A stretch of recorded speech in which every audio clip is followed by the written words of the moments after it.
Oke Lastri, mungkin cukup segini aja dari saya. Sebelum interview ini saya akhiri, mungkin dari Lastri apa ada pertanyaan?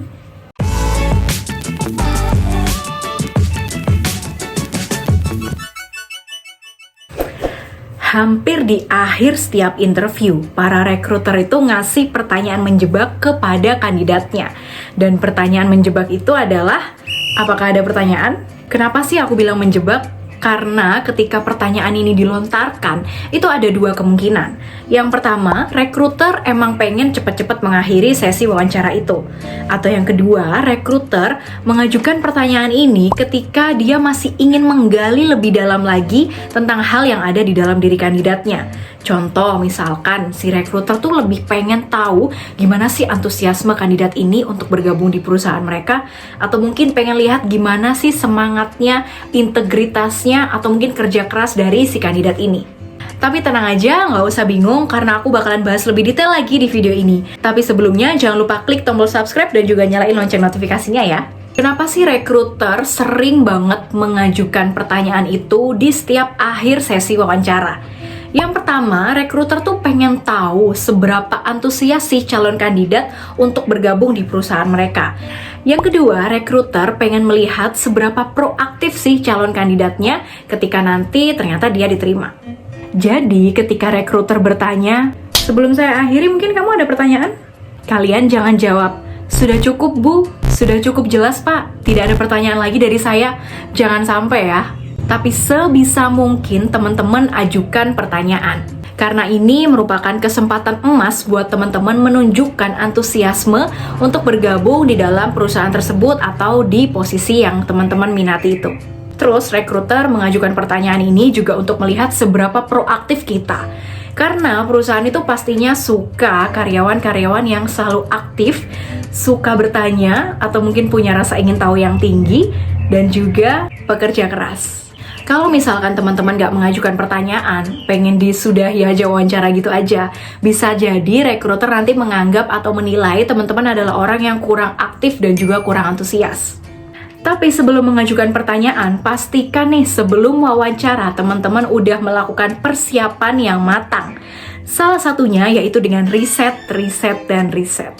Sebelum datang ke wawancara, cari tahu lebih dulu bagaimana profil perusahaan yang mau kamu datangi, terus juga bagaimana posisi yang mau kamu lamar, mulai dari job desk-nya, tanggung jawabnya, deskripsi kerjaannya, dan lain sebagainya.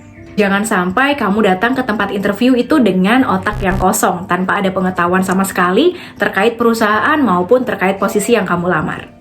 Karena dengan pengetahuanmu itu tadi, itu bisa dijadikan bahan untuk mengajukan pertanyaan di pertanyaan menjebak tadi.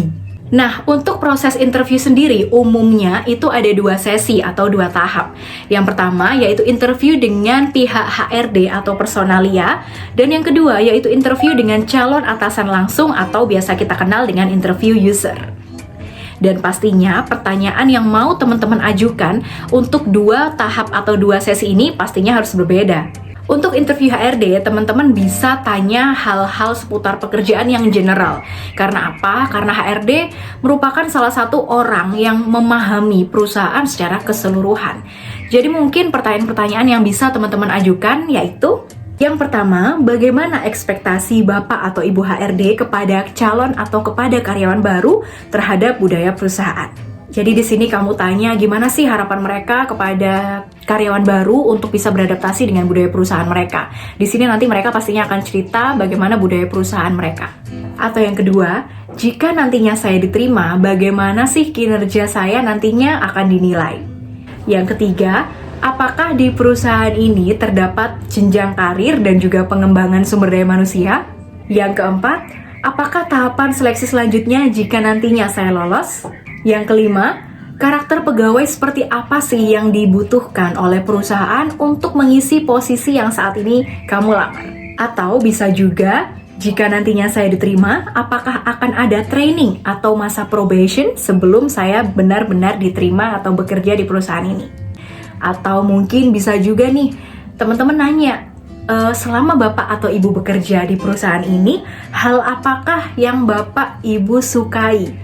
Nah, nantinya di sini si HRD pastinya akan cerita atau mendeskripsikan hal-hal apa sih yang menarik di perusahaan mereka. Dan hal ini pastinya menunjukkan kalau kamu tertarik atau antusias untuk mengetahui lebih dalam tentang budaya atau kondisi di perusahaan tersebut. Nah, ketika kamu udah lolos interview HRD, biasanya nanti akan ada interview lanjutan, yaitu dengan interview user. Dalam interview user di sini, pembahasan yang akan dibawa yaitu seputar dengan posisi yang kamu lamar. Jadi akan lebih spesifik lagi, entah tentang job desk posisi tersebut atau mungkin dari hal-hal teknis lainnya. Jadi pertanyaan yang bisa kamu ajukan juga pastinya harus lebih spesifik ya. Contohnya, apakah tantangan terbesar yang bisa saya hadapi ketika nantinya saya diterima di posisi ini? Yang kedua, jika nantinya saya diterima di posisi ini, kira-kira divisi atau pihak manakah yang sering terkait atau membutuhkan koordinasi dengan posisi yang saya jalani? Atau yang ketiga, bagaimana sih Bapak Ibu jika dapat dijelaskan job desk lebih detail lagi atau mungkin tanggung jawab lebih detail lagi tentang posisi ini? Atau yang keempat, jika nantinya saya diterima, maka proyek pertama apa sih yang akan saya lakukan? Dan selanjutnya, mungkin teman-teman bisa menanyakan hal-hal teknis lainnya berhubungan dengan posisi yang kamu lamar. Karena biasanya di dalam sebuah wawancara kan pastinya ada tanya jawab tuh dari awal sampai pertengahan wawancara. Nah, di situ teman-teman kan pasti ada bahasan lebih lanjut untuk dapat mempertanyakan kembali apa-apa yang berkaitan dengan posisi itu. Nah, itu dia tadi beberapa contoh atau referensi pertanyaan yang bisa teman-teman ajukan ketika menghadapi pertanyaan menjebak dari rekruter. Tapi ingat ya, jangan sampai teman-teman menanyakan hal-hal yang udah terjawab selama wawancara. Alih-alih dinilai antusias, yang ada bisa-bisa malah teman-teman dinilai sebagai orang yang nggak fokus atau tidak bisa menghargai lawan bicara. Dan jangan lupa, hindari pertanyaan yang sekiranya mudah kita dapatkan jawabannya, entah dari browsing atau mood yang lain.